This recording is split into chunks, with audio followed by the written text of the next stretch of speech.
I have a question.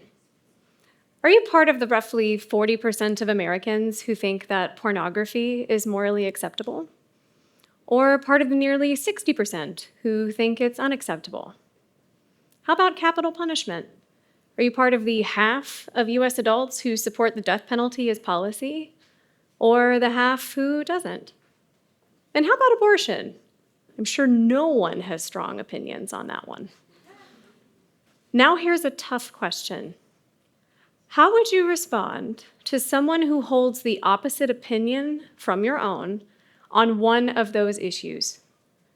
Would you be interested in understanding where they're coming from, open to listening to their rationale and their point of view, willing to really, and I mean really, listen? The truth is that many of us aren't. About 15% of Americans report that they have ended a friendship over a political disagreement. 1 in every 5 Democrats and 1 in every 10 Republicans reports this to be true. But it's not just friendships. Some 20% of US adults, that's 1 in every 5 people, says that they have cut ties with a family member over a politically or otherwise morally divisive issue. The truth is that we think about these topics all the time, but we rarely talk about them, at least not substantively. Instead, we hesitate. We worry what other people are going to think or how those people are going to respond to us. We worry about getting into an argument. And sometimes we avoid these conversations not because of what we worry other people might think or do, but because we want to avoid the discomfort that comes with questioning our own points of view. I know that this has been the case for me. Over the course of my life, my views on particular issues have changed and changed dramatically. That process of change was not an easy one. In fact, it was remarkably difficult, particularly the part where I had to admit the error in my own thinking. But here's the good news. We can do better.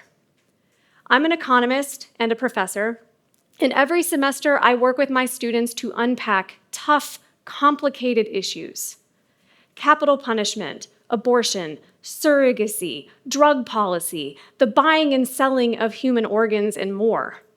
And we utilize the economic way of thinking as a way to frame and guide our discussion. Not so that we can uncover some kind of capital T truth about these issues, but instead to understand them and to understand the policies surrounding them. Today, I want to offer you 6 simple but powerful insights from the economic way of thinking that will allow you to approach controversial or difficult conversations with more confidence and clarity than apprehension and fear. Using these tools not only allow us to understand our own opinions and those of others better, but it leads us to have more productive conversations. Now, the first insight is simple enough. Think positively, but not like that. When an economist says to think positively, we don't mean, well, just be optimistic or look on the bright side. No, thinking positively means that we want to look at the world how it actually is, not how we wish it were or how we think it ought to be. Thinking positively allows us to move past those initial gut reactions and instead ask questions like, what's really going on? It doesn't mean that we can't have moral feelings, but I can use positive analysis to say something like this. Allowing people to buy and sell human kidneys would certainly reduce and potentially eliminate contemporary shortages in transplantable kidneys. But I can simultaneously hold the personal view that such transactions would be wrong. Economics doesn't force us to make a judgment. It's not an ideology or a worldview. It's not Democrat or Republican. And it's certainly not a preconceived set of policy conclusions. But thinking positively does force us to be clear about trade-offs, choices, and the consequences of those choices. What if I told you, for example, that foreign aid can do more harm than good? It can cripple local economic activity, create conditions of aid dependency, and in some cases prop up brutal governments capable of unspeakable human rights abuses. So what's better? Continue contemporary aid programs and accept that those are some of the consequences? Or withhold or reduce aid flows and accept that there are very real humanitarian and other consequences that go with that choice as well? We don't have a clear answer here, but if we think positively, we at least have a way of starting to think about our discussions away from signs and slogans and our initial gut reactions. Now, the second insight is to focus on the means, or the action. Economics teaches us that people act purposefully. Everything we do, from the mundane to the life-altering, is driven by the fact that we're trying to achieve goals. Whether it's something simple like, I'm very hungry now, so I'm gonna go eat a sandwich after this, or it's something big. I want a better life for myself and my children, so I'm going to move across international borders to try to get a better life.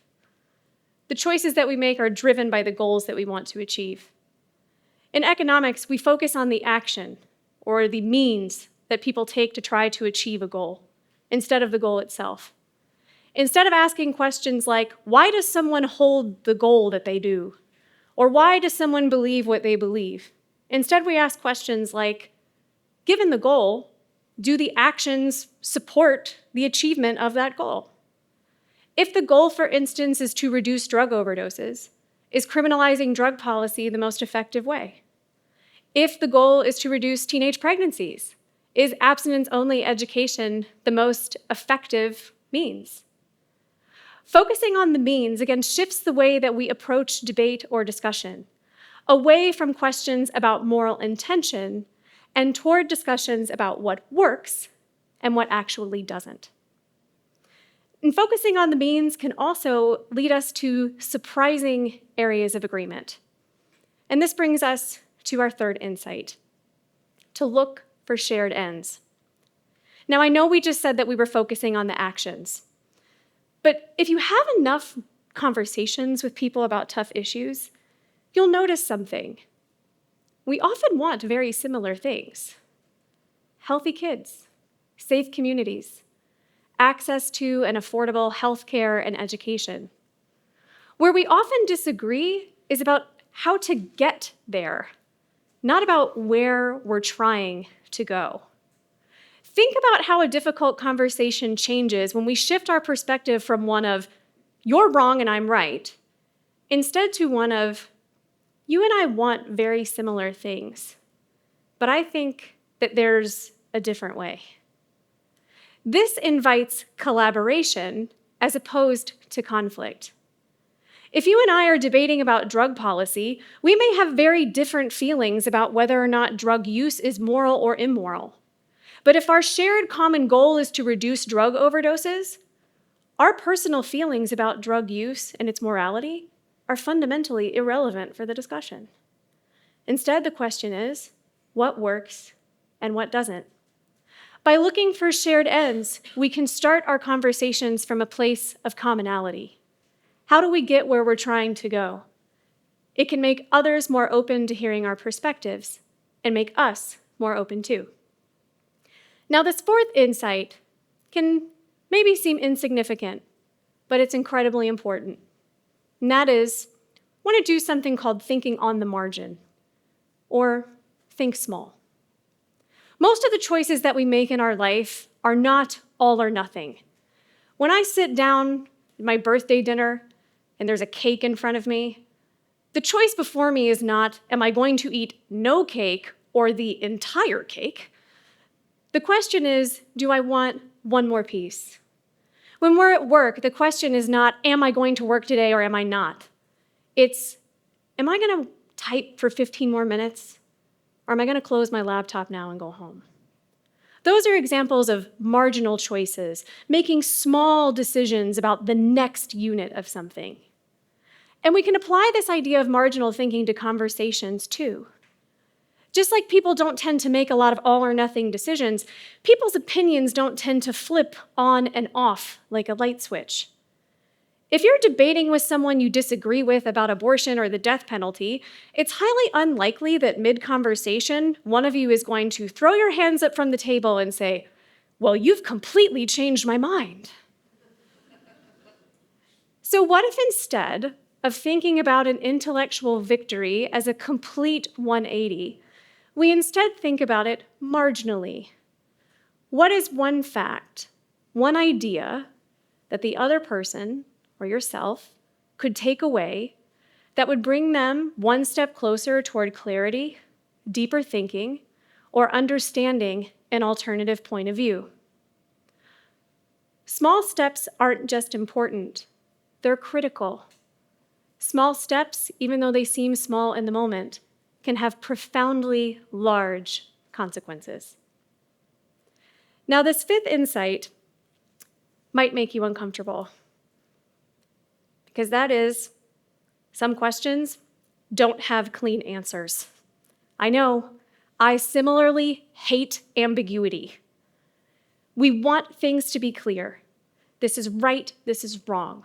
This is moral, this is immoral. This is up, this is down, this is black, this is white. But the reality is that in the complex world in which we live, most things simply aren't that simple. Take, for example, something like genetic editing.